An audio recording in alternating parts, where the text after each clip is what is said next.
tinggal di Indonesia bersama banyak gempa, tsunami juga ada di desa dan di kota. Ayo kita siaga agar selamat semua. Lekas pahami tandanya, kalau gempa melanda lindungilah kepala. Jauhi dari kaca, masuklah kolong meja. Saat gempa mereda, lari ke tempat terbuka. Jangan lupa bawa tas siaga. Jika gempa terasa 30 detik lamanya, kuat lemah tak beda, tsunami bisa ada. Ajak seluruh keluarga ke tempat aman sementara. 30 menit waktu tersisa, ayo berlari saja. Tinggalkan mobil semua ke tempat yang kita bisa. 30 meter tingginya, jika kita di sana tsunami tak berdaya. Semoga selamat sejahtera semua. Yang sudah membuka dan memaparkan insya Allah materi yang akan kita hadirkan hari ini. Anak-anak masih semangat? Oke. Semangat pagi. Masih ada yang lemah. Semangat pagi. Oke, tepuk pramuka 3 kali.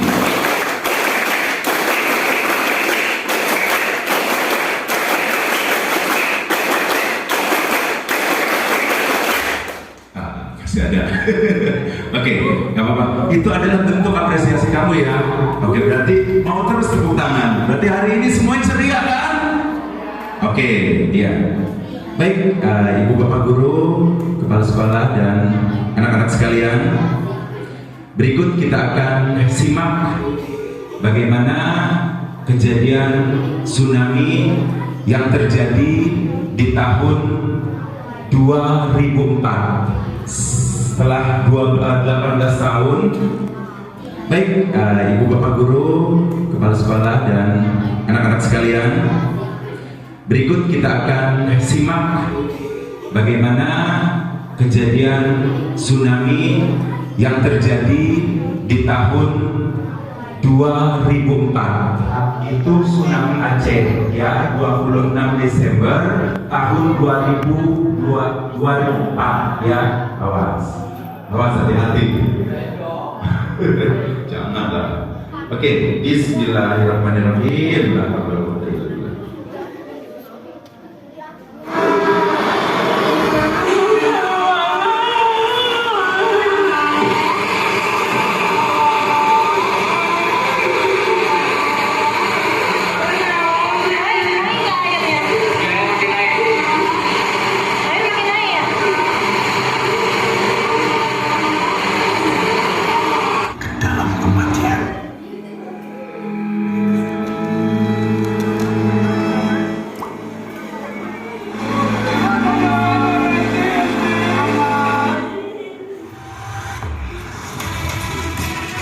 Kekuatan tsunami Selat Sunda. Ini adalah salah satu korban Pak Ali ini yang gelombang ada di atas kepala, sejajar dengan arah bulan. Itu kurang lebih tingginya 7 meter. Itu dari atas. Dan dari situ saya duduk, perasaan itu di bawah jalan jogging trek sepeda. Sudah itu baru saya. Ini satpam yang ada di Tanjung Lesung ini ya. Seorang satpam Pak Ali ini. Itu udah berbenturan dengan batu karang yang besar, yang kecil, terus berbenturan dengan kayu. Nah, dari situ udah masuk ke kayu. Soalnya kan di belakangnya itu kan hutan, di sela-sela antara beach club dengan resort. Nah, saya masuknya ke semak-semak hutan yang kayunya besar-besar. Nah, di situ ada kayu yang tumbang, tapi posisinya adanya di dalam air. Saya nyangkut di kayu yang 2 ranting seperti begini nih ya, kita nempel. Jadi pegang dia coba-coba mencari. Ketika hanyut di kali, itu kalau misalnya mau lepas susah banget.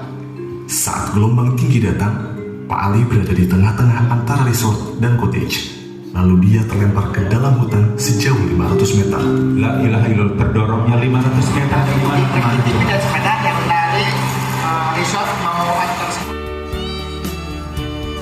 Gempa bumi jadi tsunami, kebakaran hingga banjir bandang.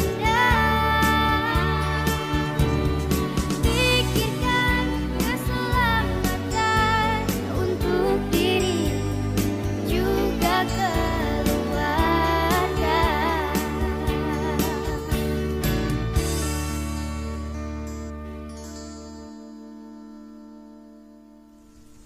Tolong, tolong, tolong. Sahabat tangguh, kenapa ya di negara kita sering terjadi banjir? Yuk kita cari tahu. Tahukah sahabat, Indonesia memiliki lebih dari 5.500 sungai induk. Dan 600 diantaranya berpotensi menimbulkan banjir. Banjir pada dasarnya disebabkan oleh 3 hal. Pertama, kegiatan manusia yang berdampak pada perubahan alam. Kedua, peristiwa alam seperti curah hujan sangat tinggi, kenaikan permukaan air laut, dan lain sebagainya. Ketiga, degradasi lingkungan seperti hilangnya tumbuhan penutup tanah, pendangkalan sungai, penyempitan alur sungai, dan sebagainya. Dampak banjir sendiri cukup mengerikan sahabat tangguh. Merusak gedung-gedung, jalan raya, maupun tempat tinggal. Selain itu, banjir juga dapat menimbulkan erosi, bahkan tanah longsor, serta pencemaran lingkungan.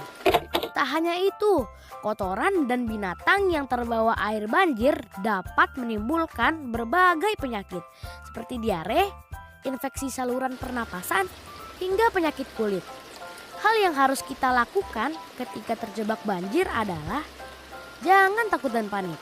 Matikan aliran listrik di rumah atau segera hubungi petugas untuk mematikan aliran listrik di wilayah yang sedang terkena bencana.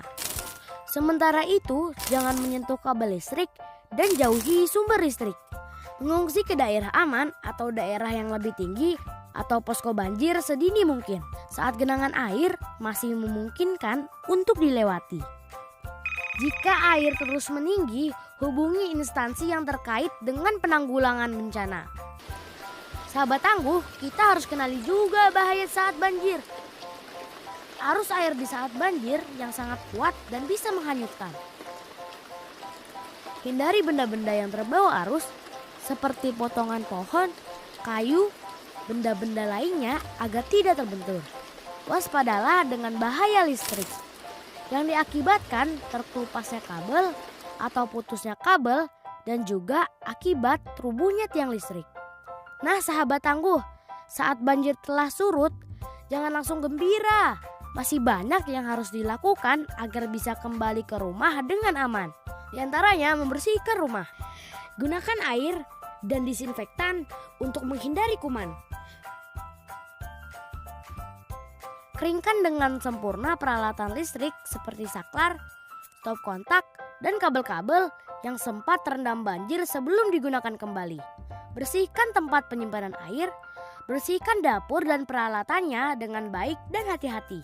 Gunakanlah sepatu boots dan sarung tangan di saat membersihkannya. Setelah membersihkan rumah dan sekitarnya, hindari bermain-main di area yang sedang dibersihkan. Jangan lupa menjaga keseimbangan lingkungan dengan menanam pohon. Nah, sahabat tangguh, itulah seputar informasi tentang banjir. Semoga bermanfaat ya teman. Sampai jumpa. Bismillahirrahmanirrahim. Bismillahirrahmanirrahim. Allahumma sholli ala sayyidina Muhammad wa ala ali sayyidina Muhammad. Kama sholaita ala Ibrahim wa ala Ibrahim wa barik ala Muhammad wa ala Muhammad kama barakta Ibrahim wa Ibrahim ala Hamidum Majid. Allahumma inni a'udzubika min jahdil bala'i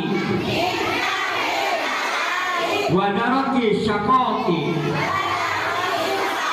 wa su'il qada'i wa syamatatil a'dadi yang artinya ya Allah ya Tuhan kami, aku berlindung kepadamu dari ujian yang berat,